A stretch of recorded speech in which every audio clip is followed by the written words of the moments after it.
2022 में पूछे गए 50 सवाल जो 2025 की तैयारी में बना सकते हैं टॉपर। अगर आप पैड 2025 की तैयारी कर रहे हैं तो 2022 के 50 जीएस के क्वेश्चन आपके लिए रामबाण हैं। तो वीडियो को अंत तक जरूर देखें और अपनी तैयारी को एक लेवल और ऊपर ले जाएं। तो चलिए शुरू करते हैं आज की सफलता की क्लास।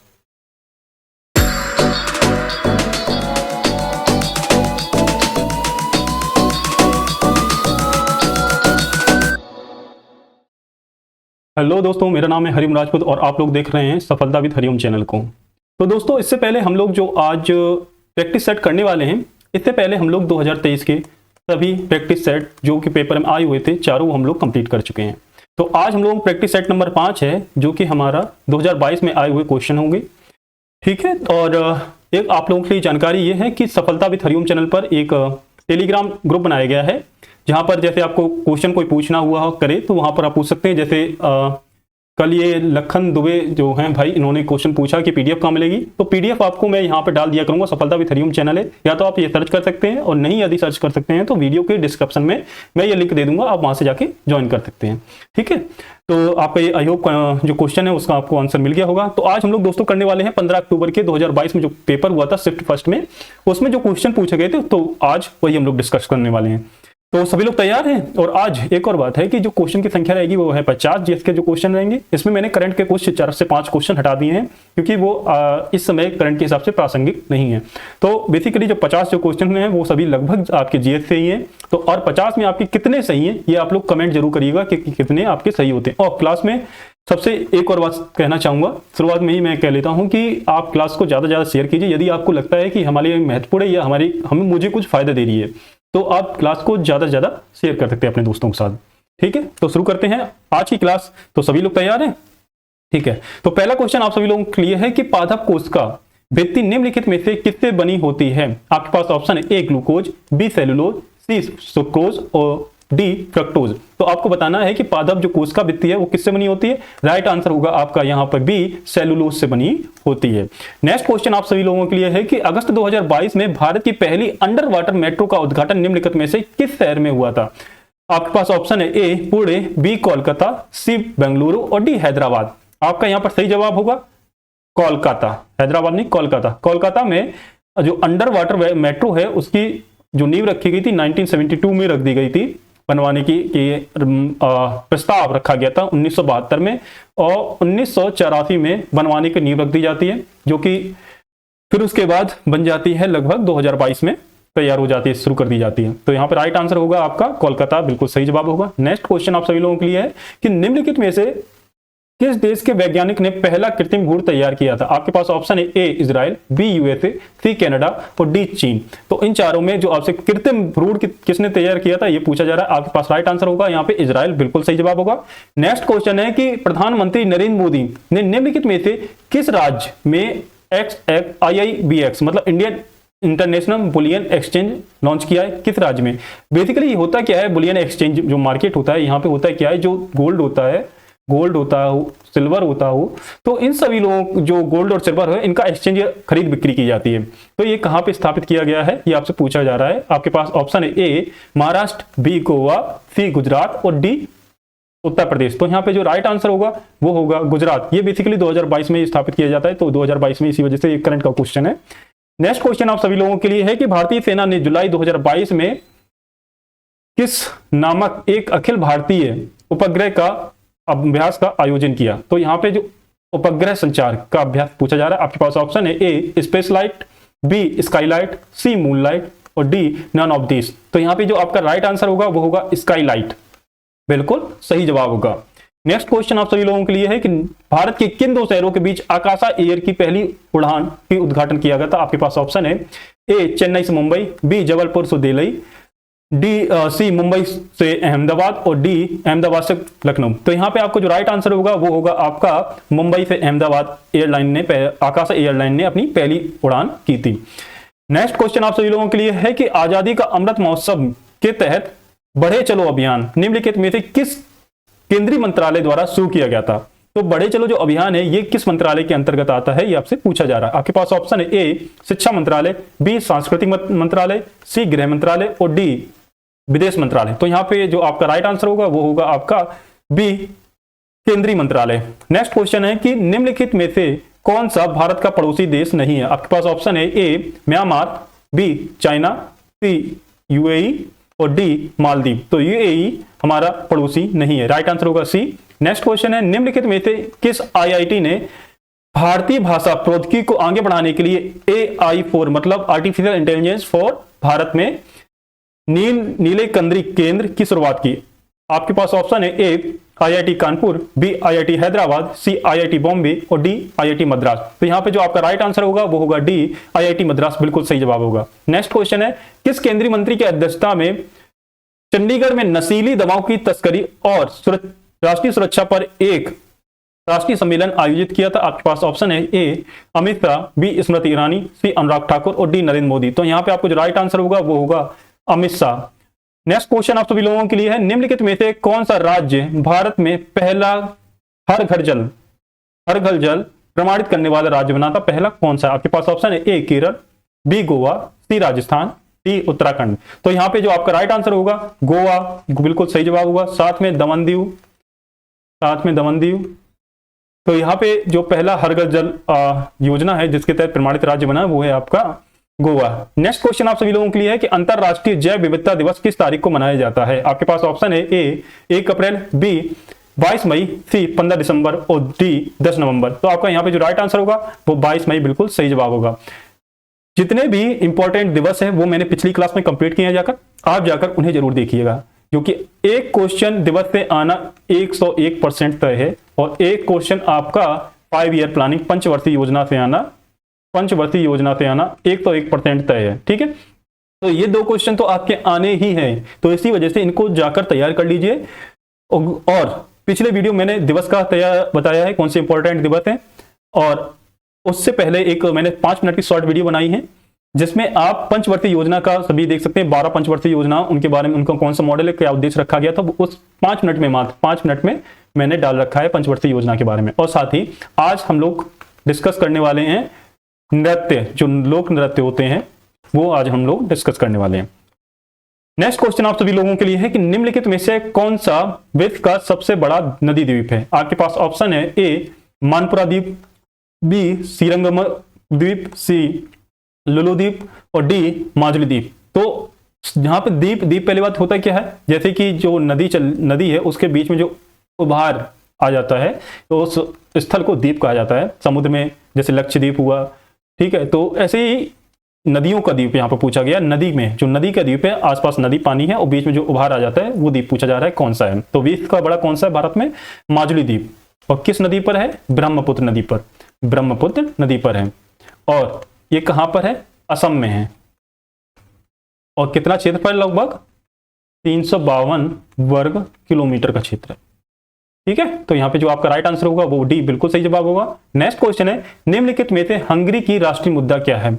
आपके पास ऑप्शन है A Hungarian forint, B Hungarian naira, C Hungarian pound और डी इनमें से कोई नहीं। तो हंगेरी की जो राष्ट्रीय मुद्रा है वो है हंगेरियन फोरेंट।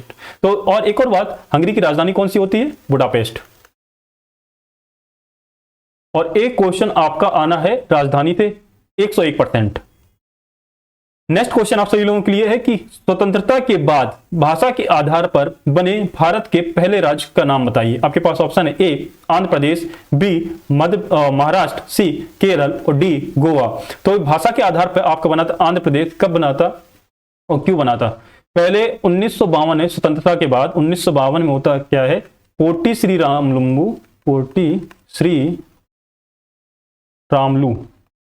बहुत जगह रामलू लिखा हुआ है, रामलू लिखा हुआ है। तो इन्होंने भाषा के आधार पर राज्य बनाने की मांग की और आमरण अनशन कर दिया, जिसके बाद इनकी मृत्यु हो जाती है और 1953 में आंध्र प्रदेश राज्य को बना दिया जाता है भाषा के आधार पर। तो पहला राज्य कौन सा होगा? पहला राज्य आपका बन जाएगा आपका आंध्र प्रदेश, और इनका नाम जरूर याद रखिएगा।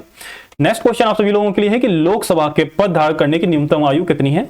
आपके पास ऑप्शन है ए वर्ष 2021, बी 18 वर्ष, सी 2025 में कह रहा हूं, गलत हो गया, 2025 की जगह सिर्फ 25 वर्ष आयु होनी चाहिए। क्या लोकसभा पद धारण करने की आयु न्यूनतम आयु कितनी होनी चाहिए? आपके पास ऑप्शन है क्या 21 वर्ष होनी चाहिए, ऑप्शन बी है 18 वर्ष होनी चाहिए, ऑप्शन सी है 25 वर्ष होनी चाहिए, ऑप्शन डी 30 वर्ष। तो लोकसभा पद धारण करने की न्यूनतम जो आयु होती है वो 25 वर्ष होती है। और वहीं यदि यदि आपके जो विधान परिषद या राज्यसभा कह ले, राज्यसभा में सदस्य के लिए न्यूनतम आयु होती है, वो होती है 30 वर्ष। नेक्स्ट क्वेश्चन आप सभी लोगों के लिए कि UNFCCC ट्रिपल सी का अर्थ निम्नलिखित में से क्या है। आपके पास ऑप्शन है United Nation Federation Convention on Climate Change, आपके पास ऑप्शन बी है United Nation Framework Convention on Climate Change, option C कह रहा है United Nation Framework Council on Climate Change, option D कह रहा है United Nation Federation Council on Climate Change. तो आपको यहां से बताना है कि FN का कौन सा फुल फॉर्म होगा। तो यहां पे आपका राइट आंसर होगा United Nation Framework Convention on Climate Change, B बिल्कुल सही जवाब होगा, बी बिल्कुल सही जवाब होगा। और UNFCCC की स्थापना कब की जाती है? सन 1992 में जब बैठक होती है किसकी? पृथ्वी सम्मेलन की, तो वहां पे प्रस्ताव रखा जाता है। और पृथ्वी सम्मेलन कहां पे होता है? रियो में, ठीक है। तो वहां पे बैठक होती है, तो वहां पे UNFCCC का प्रस्ताव रखा जाता है, तो वहां से संस्था बनाई जाती है। और किसके लिए है? क्लाइमेट चेंज के लिए। और एक और बात, इसकी जो हेड ऑफिस है कहां पे है? हेड ऑफिस कहां पर है? वो है आपका जर्मनी में, और स्थान का नाम है बान, ठीक है। नेक्स्ट क्वेश्चन के लिए नेक्स्ट क्वेश्चन चलते हैं। नौटंकी निम्नलिखित में से किस राज्य का लोक नृत्य? आपके पास ऑप्शन है ए उत्तर प्रदेश, बी केरल, सी कर्नाटक और डी आंध्र प्रदेश। तो नौटंकी किस राज्य की है? उत्तर प्रदेश राज्य की। आइए कुछ देख लेते हैं लोक नृत्य जो आपके लिए इंपॉर्टेंट हो सकते हैं। उत्तर भारत की यदि बात करें, उत्तर प्रदेश में रासलीला, उत्तर प्रदेश के आते हैं रासलीला, नौटंकी, धोबी नृत्य, कजरी, भरतनाट्यम। तो ये उत्तर प्रदेश के लोक नृत्य हुए। उत्तराखंड की यदि बात करें, वहीं चौसिंग्या, जोड़ा और साथ में छपेली, ये आपके उत्तराखंड के हुए। पंजाब की यदि बात करें तो भागड़ा और गिद्धा।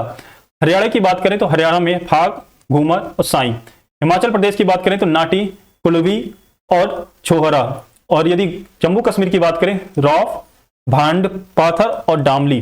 तो ये जम्मू कश्मीर के हुए। इसी तरह से बात करें पूर्वी भारत की, तो पूर्वी भारत में आपका आता है बिहार, जहां पे लोक नृत्य है झजिया, जट जटनी, समा चेकवा, भिकारी ठाकुर की नाच। तो और झारखंड की यदि बात करें तो छऊ, पाहन, सहर। और पश्चिम बंगाल की यदि बात करें तो पश्चिम बंगाल में गोरिया, छुमरू, और यहां पर भी छऊ होता है जो पश्चिम बंगाल के एक अलग रूप होता है।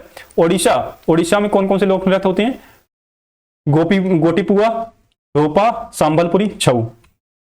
और उसके बाद बात करें पश्चिम भारत की, तो पश्चिम भारत में जैसे आपके राजस्थान हुआ, राजस्थान में आपकी घूमर, कालबेलिया, चारी, भवई। गुजरात की यदि बात करें, गुजरात में गरबा, डांडिया, तिपाड़ी, पधार। महाराष्ट्र की बात करें, महाराष्ट्र में लावड़ी, कोली, तमाशा, गोंधल। गोवा में की बात करें तो गोवा में फावड़ी, दशावतार, मांडो। दक्षिण भारत में बात करें, दक्षिण भारत में आपके आंध्र प्रदेश में जो लोक नृत्य हैं तो वह है कुचिपुड़ी, कोट्टायम, वीरनाट्यम। तेलंगाना की बात करें, तेलंगाना में पेरिडी, शिवतांडव, मनालू, लंबाड़ी। तमिलनाडु की बात करें, तमिलनाडु में करगट्टम, कोलट्टम, भरतनाट्यम। तो ये तमिलनाडु में। तमिलनाडु की एक शॉर्ट ट्रिक भी है, याद करें जितने में अट्टयम है, लेकिन सिर्फ कंफ्यूज मत होना है, अधिकांशतः मैं बता रहा हूं। केरल की बात करें नेक्स्ट की, तो थिरुवाथिरा, कुमाट्टी, तोयम और थुनलाल। कर्नाटक की बात करें तो यक्षगान, डोलू कुनीता, पूजा कुनीता। तो ये आपके कर्नाटक के हो गया। अब इसी तरह बात करें पूर्वोत्तर भारत की, तो पूर्वोत्तर भारत में बिहू, सत्रिया और बांगरुब्बा। तो ये आपके असम के हुए। मेघालय की बात करें, मेघालय में वांगला नृत्य होता है। मणिपुर की बात करें, मणिपुर में आपका रासलीला भी आता है और थांगता आता है। त्रिपुरा में पूजागिरी आता है। वहीं नागालैंड में हिम्बा और मुआत्सु। वहीं मिजोरम की बात करें तो चेराव, जिसे बांस नृत्य भी कहते हैं। अरुणाचल प्रदेश की बात करें तो वहां पे होता है पोनुंग, पपू नृत्य। वहीं सिक्किम की बात करें तो सिक्किम में होता है सिंथी दमी नृत्य। और वहीं यदि बात करें केंद्र शासित प्रदेश में, तो केंद्र शासित प्रदेश में आपका अंडमान में निकोबारी नृत्य होता है और लक्षद्वीप में होता है लवनी और परिचा नृत्य। तो इस तरह से हमने कुल 29 राज्य के नृत्य देख लिए। आई होप आप लोग पसंद आया होगा। नेक्स्ट क्वेश्चन चलते हैं। नेक्स्ट क्वेश्चन है, अंतरराष्ट्रीय ओलंपिक समिति का मुख्यालय कहां पे है? आपके पास ऑप्शन है A USA, B Switzerland, C Germany और डी इनमें से कोई नहीं। तो IOC का जो इंटरनेशनल ओलंपिक कमेटी है उसका जो मुख्यालय है वो आपका है स्विट्जरलैंड में। कहाँ पे? स्विट्जरलैंड में। नेक्स्ट क्वेश्चन आप सभी लोगों के लिए, नेक्स्ट क्वेश्चन है, निम्नलिखित में से किसने प्रसिद्ध, और अगर यदि बात करें एक और चीज है, यदि ये क्वेश्चन बात करें स्विट्जरलैंड में कहाँ है, वो है लुसाना। लुसाना बेसिकली जगह का नाम है स्विट्जरलैंड की। तो नेक्स्ट क्वेश्चन पे हम लोग बात कर रहे हैं। नेक्स्ट क्वेश्चन है कि निम्नलिखित में से किसने प्रसिद्ध पुस्तक लिखी है पावर्स ऑफ द माइंड। ये किसकी पुस्तक है, आपसे पूछा गया है। Mahatma Gandhi, option A, option B Swami Vivekananda, option C Gulzar, option D Rabindranath Tagore. तो यहाँ पे आपका जो पावर्स ऑफ द माइंड है ये स्वामी विवेकानंद की पुस्तक है। और यदि बात करें आपके महात्मा गांधी की तो यंग इंडिया, यंग इंडिया, और साथ में एक्सपेरिमेंट विद द ट्रुथ, तो ये महात्मा गांधी की होगी पुस्तक। रविन्द्रनाथ टैगोर की बात करें गीतांजलि, गीतांजलि, और साथ ही में गोरा, ये प्रसिद्ध पुस्तक है। गुलजार की बात करें चंद्रमुखी, और साथ ही में दो लफ्जों की कहानी। ओके, चलते हैं नेक्स्ट क्वेश्चन पर। नेक्स्ट क्वेश्चन है संगमरमर पर पित्राड्यूरा या रंगीन पत्थर की जड़ाई का काम किसके समय में बहुत लोकप्रिय हुआ था। आपके पास ऑप्शन है अकबर, बी शाहजहां, सी औरंगजेब, और डी इनमें से कोई नहीं। राइट आंसर होगा यहां पर होगा शाहजहां के समय पित्राड्यूरा पर बहुत ज्यादा काम किया गया या बहुत महत्वता दी गई। नेक्स्ट क्वेश्चन आप सभी लोगों के लिए कि निम्नलिखित में से किस युग में तांबे की पहली बार उपयोग किया गया था। आपके पास ऑप्शन है मेसोलिथिक एज या मध्य पाषाण युग, ऑप्शन बी है ताम्र पाषाण युग, ऑप्शन सी है पुरा पाषाण युग, और ऑप्शन डी है नव पाषाण युग। तो यहाँ पे जो तांबे की पहली बार उपयोग किया गया था वो था ताम्र पाषाण युग का। यदि बात करें इनके कार्यकाल की तो ताम्र पाषाण काल आपका 2500 ईसा पूर्व से 700 ईसा पूर्व तक।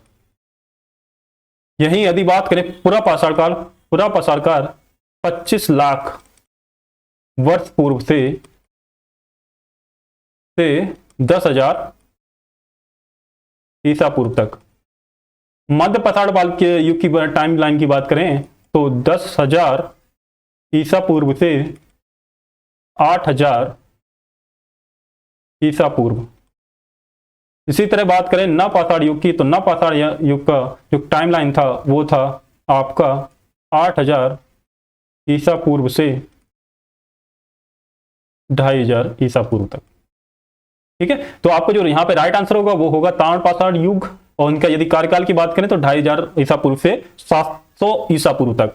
चलते हैं नेक्स्ट क्वेश्चन पर। नेक्स्ट क्वेश्चन है कि किस बौद्ध संगीति, प्रथम बौद्ध संगीति किस स्थान पर हुई थी, ये आपसे पूछा गया है। आपके पास ऑप्शन है ए कश्मीर, बी गया, सी राजगिरी, और डी पाटलिपुत्र। तो प्रथम बौद्ध संगीति किस स्थान पर हुई थी? राजगिरी पर।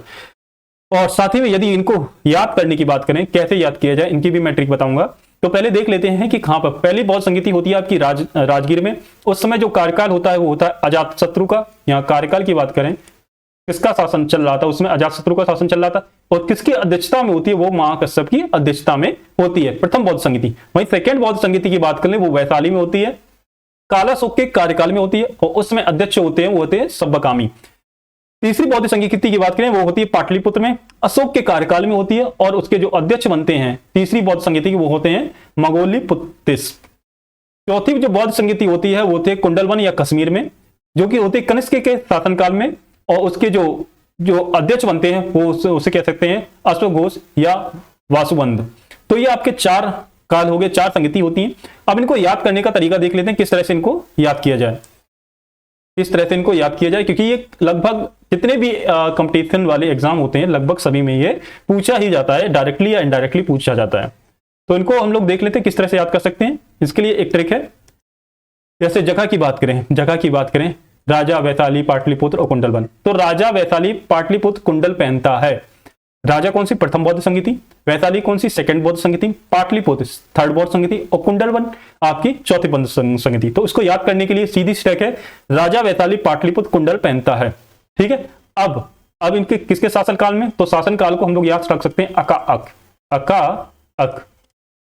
अक मतलब आ से अजातशत्रु, का से कालाशोक, आ से अगेन अशोक, और का से कनिष्क। ठीक है, तो इस तरह से हम लोग याद रख सकते हैं कि किसका शासनकाल रहता है अका अक से, और साथ में जगह के नाम याद रखते हैं। जगह के कैसे याद नाम रखेंगे? राजा वैशाली पाटलिपुत्र कुंडल पहनता है। राजा वैशाली पाटलिपुत्र कुंडल पहनता है। मेरे साथ बोलेंगे एक बार, राजा वैशाली पाटलिपुत्र कुंडल पहनता है। ठीक है, आपको जगह के नाम याद हो गया। अब किसका शासनकाल था ये भी याद हो गया कि अका अक बोलेंगे तो आ से हो जाएगा अजातशत्रु, का से हो जाएगा कालाशोक, आ से हो जाएगा अशोक और का से कनिष्क। ठीक है, तो शासनकाल भी याद हो गया कि किसका शासनकाल में हुआ था। अब बचा क्या? अब बचा अध्यक्ष। तो अध्यक्ष के लिए हम लोग याद कर सकते हैं, कश्यप सबको तिस ने वश में किया। कश्यप सबको तिस ने वश में किया। ठीक है, तो कश्यप मतलब महाकश्यप, सबको मतलब सबकामी, तिस को मतलब गोलोपुतिस, और वश को मतलब वसुबंधु।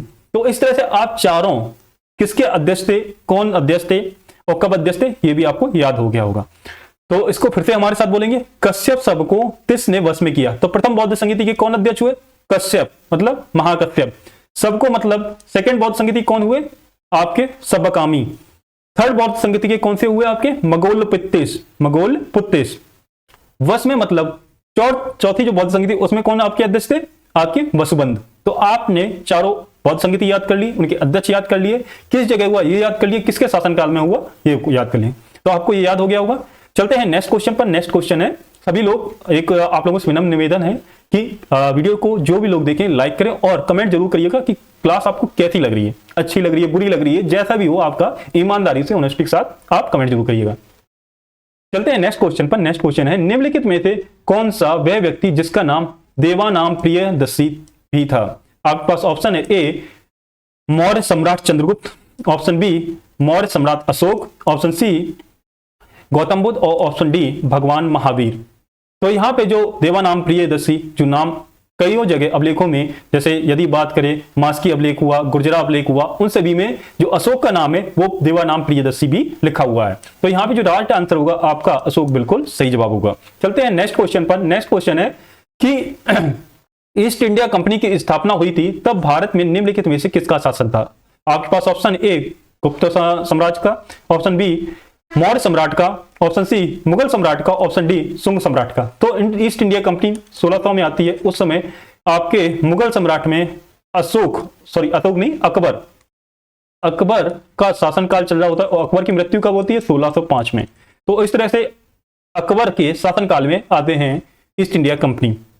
नेक्स्ट क्वेश्चन आप सभी लोगों के लिए कि भूदान आंदोलन, जो भूदान ग्रामदान आंदोलन था, निम्नलिखित में से किसके द्वारा शुरू किया गया? आपके पास ऑप्शन है विनोबा भावे, बी एम.के. गांधी, सी जयप्रकाश नारायण और डी आचार्य कृपलानी। तो भूदान आंदोलन का सीधा संबंध है आपके विनोबा भावे से। राइट आंसर आपका होगा यहां पर ए। नेक्स्ट क्वेश्चन आप सभी लोगों के लिए है कि दांडी नमक यात्रा के दौरान निम्नलिखित में से किस सामाजिक कार्यकर्ता ने गांधी जी को आंदोलन को केवल पुरुष तक सीमित ना रखने के लिए राजी किया था? मतलब गांधी जी चाहते थे कि सिर्फ पुरुष तक सीमित ना रहें और भी महिलाएं भी उसमें शामिल हो। तो ये किसने प्रयास किया था कि महिलाएं भी शामिल हो? आपके पास ऑप्शन है ए पंडित रमाबाई, बी कमला देवी चट्टोपाध्याय, सी मैडम कामा और डी इनमें से कोई नहीं। तो यहाँ पे जो सामाजिक कार्यकर्ता या महिला कार्यकर्ता, जिसे कार्यकर्त्री भी बोल सकते हैं, कार्यकर्ता का स्त्रीलिंग क्या होगा ये आपको बताना है। कार्यकर्ता का स्त्रीलिंग क्या होगा ये आपको बताना है। ठीक है, तो यहाँ पे जो जिसने महिला के लिए आवाज उठाई कि महिला को भी शामिल किया जाए तो वो थी कमला देवी चट्टोपाध्याय। दांडी यात्रा कितने दिन तक चलती है? 24 दिन तक चलती है। 24 दिन तक चलती है।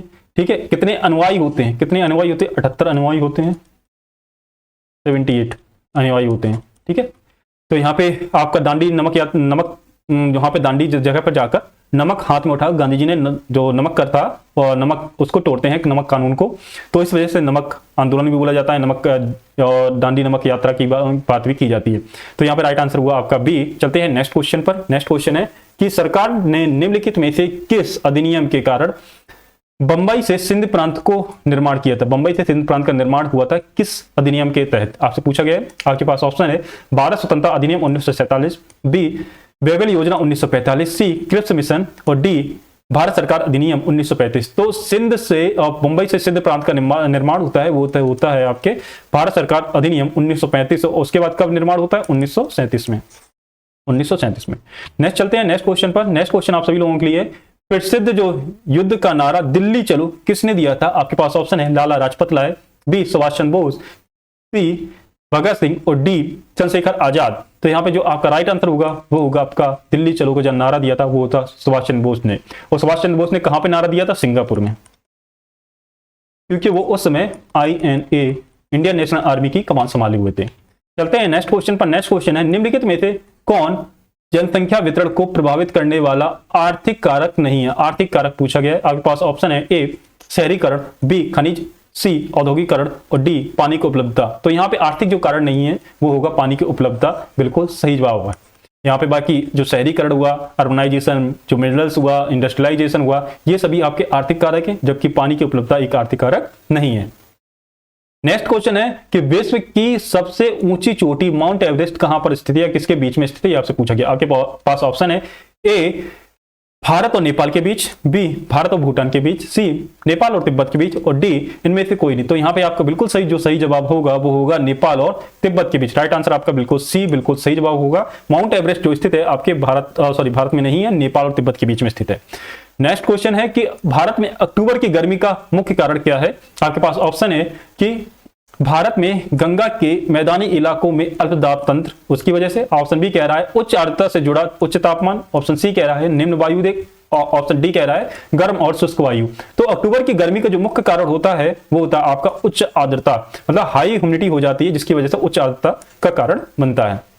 चलते हैं नेक्स्ट क्वेश्चन पर। नेक्स्ट क्वेश्चन है भारतीय समय ग्रीनविच माध्य GMT जिसे कहते हैं कितने आगे है भारत का? आपके पास ऑप्शन है ए क्या 4 घंटे आगे, बी 7 घंटे आगे, सी 5.5 घंटे आगे और डी 3 सही 7/2 घंटे आगे। तो यहाँ पे जो भारतीय GMT है, भारतीय समय जो ग्रीनविच समय है वो 5.5 घंटे आगे है। आपसे क्वेश्चन ये भी पूछा जाता है कि भारतीय समय का प्रहरी या पहरेदार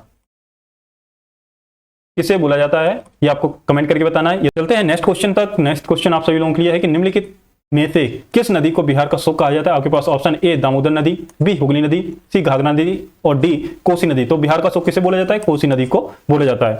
नेक्स्ट क्वेश्चन आप सभी लोगों के लिए, भारत में पंचवर्षीय योजनाओं का अंतिम स्वीकृति निम्नलिखित में से किसके द्वारा दी जाती थी? आपके पास ऑप्शन है ए भारत के उपराष्ट्रपति, बी वित्त सचिव, सी राष्ट्रीय विकास परिषद और डी वित्त मंत्रालय। तो जो अंतिम स्वीकृति है वो आपको देती थी कौन?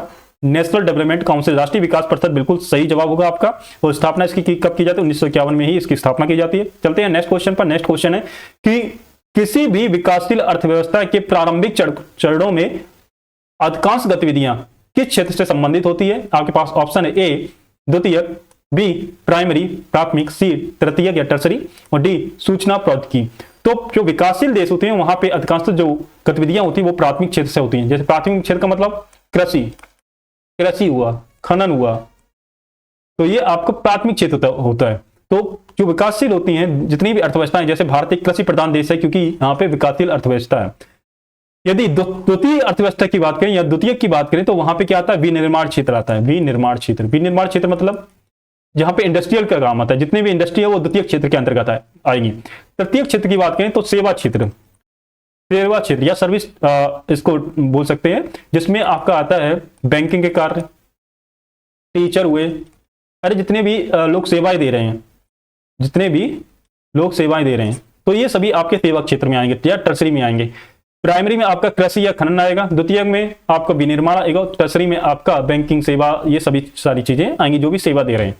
नेक्स्ट क्वेश्चन पर चलते हैं। नेक्स्ट क्वेश्चन है निम्नलिखित में से कौन सा वाणिज्यिक बैंक नहीं है? यहाँ पे बात की जा रही है वाणिज्यिक बैंक की या कॉमर्शियल बैंक की बात की जा रही है। आपके पास ऑप्शन है HSBC, B State Bank of India, C ICICI bank और डी सिडबी। तो यहाँ पे राइट आंसर होगा सिडबी। सिडबी क्या है आपका? सिडबी एक संस्था है जो कि आपकी small industries development bank of India, जो कि स्मॉल इंडस्ट्री सूक्ष्म लघु होते हैं उनको सब्सिडी या उसको रुपए लोन प्रदान करने की कार्य करता है सिडबी। चलते हैं नेक्स्ट क्वेश्चन पर। नेक्स्ट क्वेश्चन है निम्नलिखित में से कौन सा सार्वजनिक क्षेत्र का उपक्रम संसद के तहत एक विशेष कानून पारित करके स्थापित किया गया है? आपके पास ऑप्शन है ए विभागीय उपक्रम, बी वैधानिक निगम, सी एकल स्वामित्व और डी इनमें से कोई नहीं। तो यहाँ पे आपका राइट आंसर होगा बिल्कुल स्टैट्यूटरी कॉर्पोरेशन या वैधानिक निगम। चलते हैं नेक्स्ट क्वेश्चन। नेक्स्ट क्वेश्चन आप सभी लोगों के लिए कि भारत की संघ कार्यकारिणी या बोले तो यूनियन एग्जीक्यूटिव का पार्ट नहीं है या उसमें शामिल नहीं है, कौन सा? आपके पास ऑप्शन ए वाइस प्रेसिडेंट, मतलब उपराष्ट्रपति, बी राष्ट्रपति, सी प्राइम मिनिस्टर या प्रधानमंत्री, और डी आपका है राज्य के मुख्यमंत्री। तो जो यूनियन की एग्जीक्यूटिव होते हैं उसमें राज्य के मुख्यमंत्री शामिल नहीं होते हैं। राज्य के मुख्यमंत्री स्टेट में शामिल होते हैं या इस राज्य की कार्यपालिका में शामिल होते हैं। तो राइट आंसर होगा यहाँ पर बिल्कुल डी, बिल्कुल सही जवाब होगा। चलते हैं नेक्स्ट क्वेश्चन पर।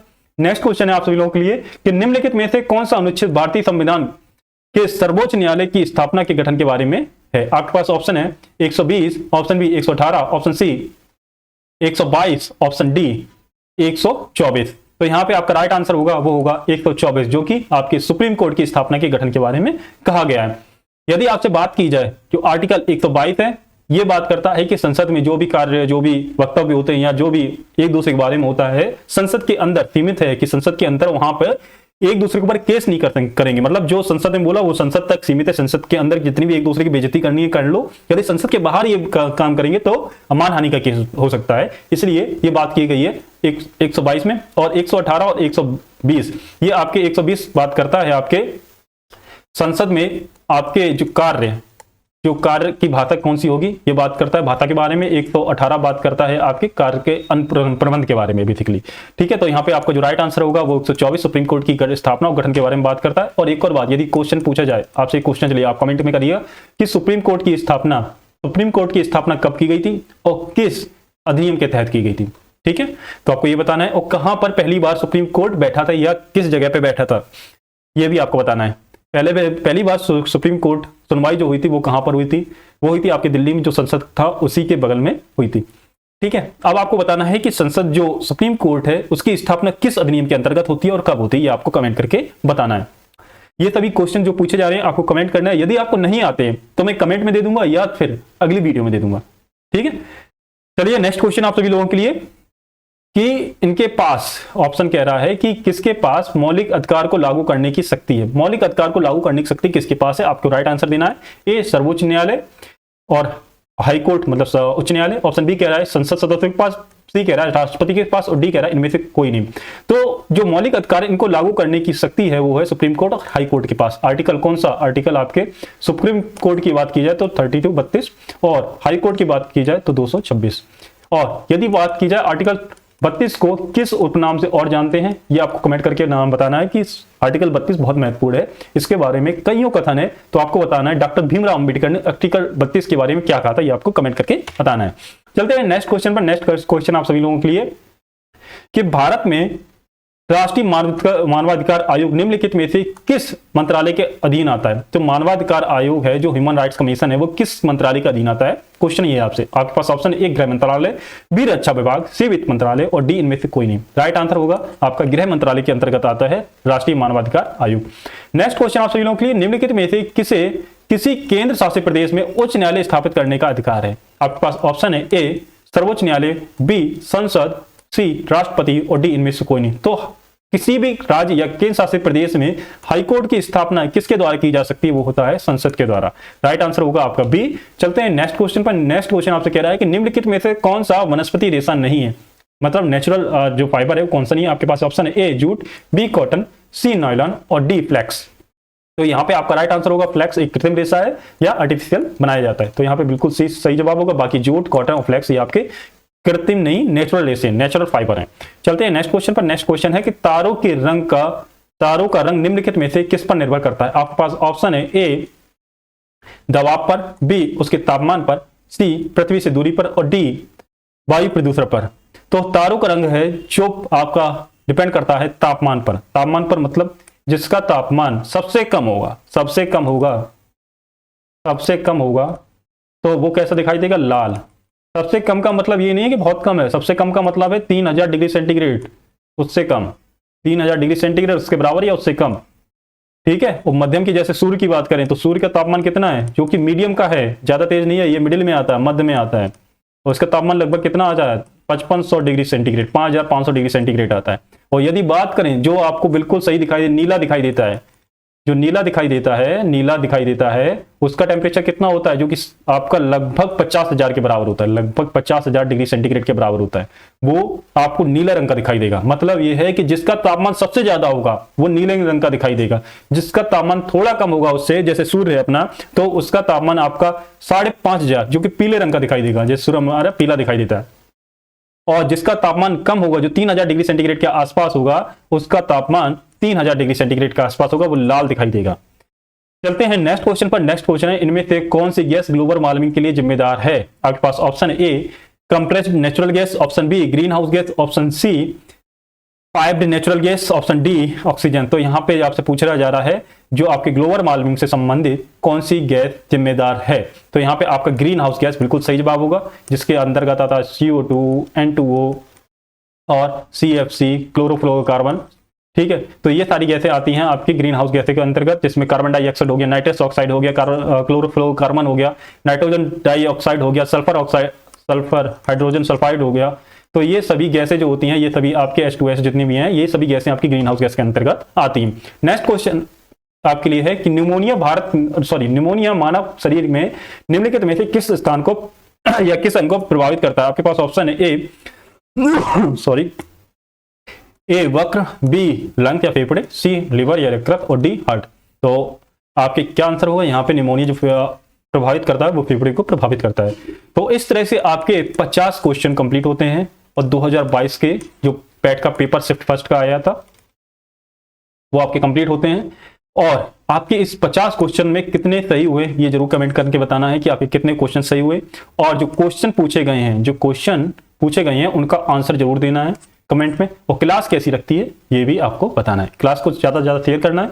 और यदि कोई कंफ्यूजन हो तो जरूर कमेंट करिएगा, और PDF के लिए आप टेलीग्राम ग्रुप ज्वाइन कर सकते हैं। ठीक है, तो मिलते हैं हम लोग नेक्स्ट क्लास में, तब तक के लिए धन्यवाद। अपना ख्याल रखें, स्वस्थ रहें, मस्त रहें। धन्यवाद।